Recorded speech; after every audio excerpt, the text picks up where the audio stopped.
Thank you, sweetheart. It's been a great run, and we're just getting started. To Physicians for Social Responsibility, it's a great honor to be back here with you. I was here several years ago when Robert Greenwald was honored and had an opportunity to stand up and speak for him and on his behalf and share with you some of what we were going through then. Little did we know what it was going to become in the ensuing years. To the fellow recipients tonight, I'm humbled to be in your presence. Many of you have been in this business for far longer than I have. And as I like to point out, for 23 years I was an agent of the state. It's really only been for about the last 6 years I've been an enemy of the state. I think I'm taking it to it reasonably well.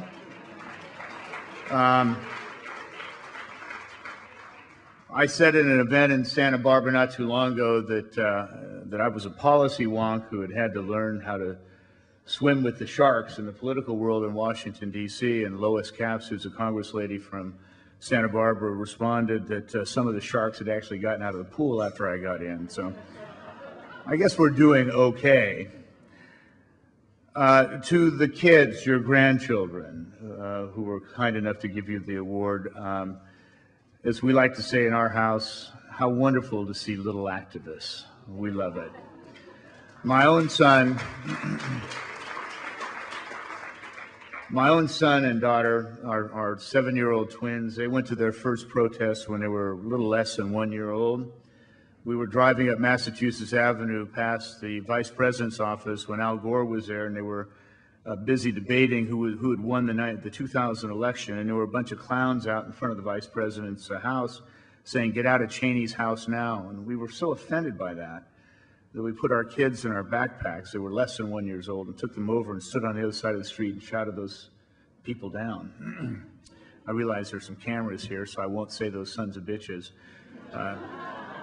for fear that you might get hit by something from the FEC. Oh no, that's right. Now it's okay to spontaneously say it, because Bush and Cheney also use that sort of language. My son, the other night, we went out in Santa Fe. You can actually see the stars at night when the sun goes down. So we went out and we looked for the first star.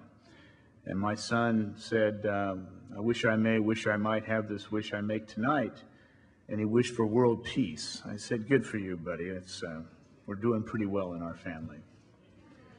The fight we've been in for the last several years began when I had the audacity to stand up and say I didn't think invading, conquering, and occupying Iraq was the best decision this administration had ever had. That was in 2002. I had been retired from government from 1998.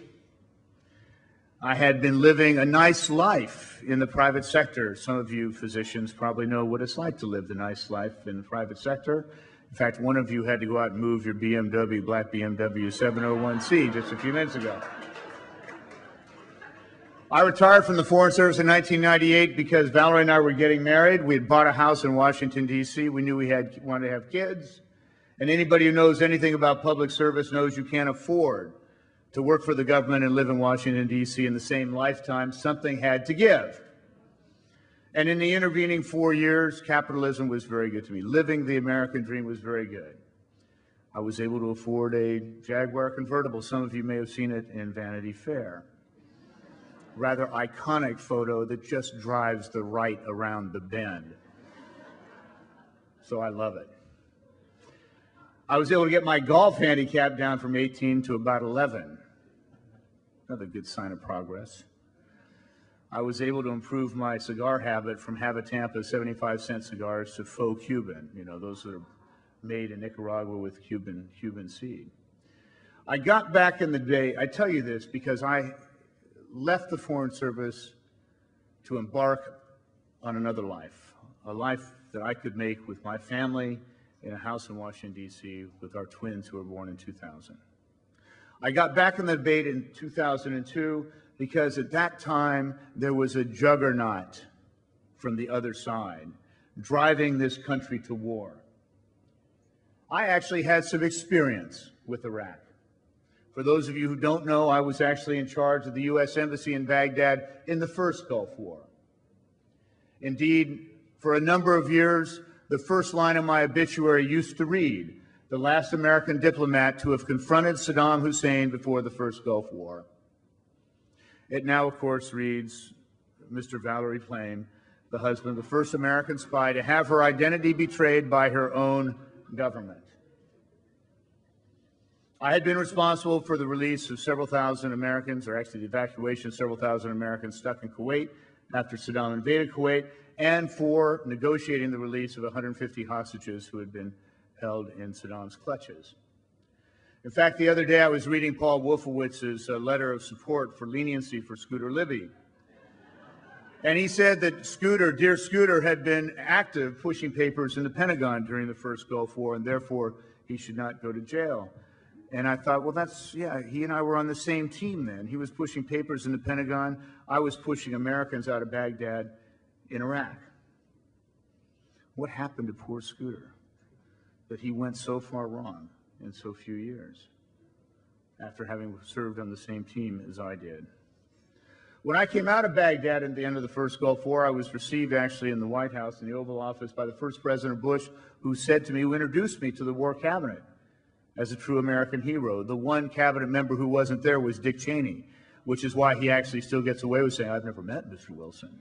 To which I reply, "I've never met Mr. Cheney, thank God.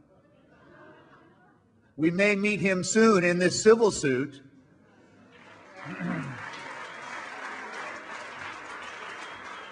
I have a fantasy, and we all have fantasies. In fact, there was a psychiatrist I met earlier tonight who was telling me all about fantasies. Psychiatrists deal in that business.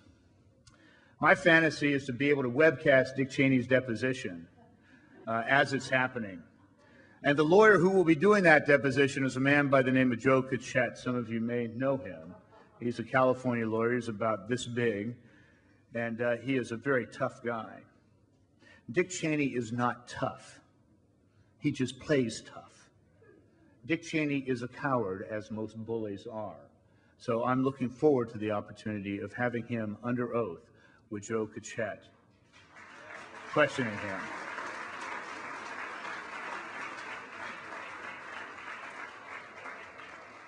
I think the webcast of that will be very interesting. I don't think we'll have to have water torture to get the truth out of Dick Cheney when he faces Joe Cachette. But I got back in this debate in 2002 because I believe then and I believe now that a government has no more solemn obligation, responsibility, than that responsibility for the American troops that it sends overseas to kill and to die in the name of the American people. And that we as citizens of this great country have an obligation to ensure that whatever decision the government is taking in our name is a decision that we can live with. And the only way we can be sure of that is if we know what the hell it is we're talking about.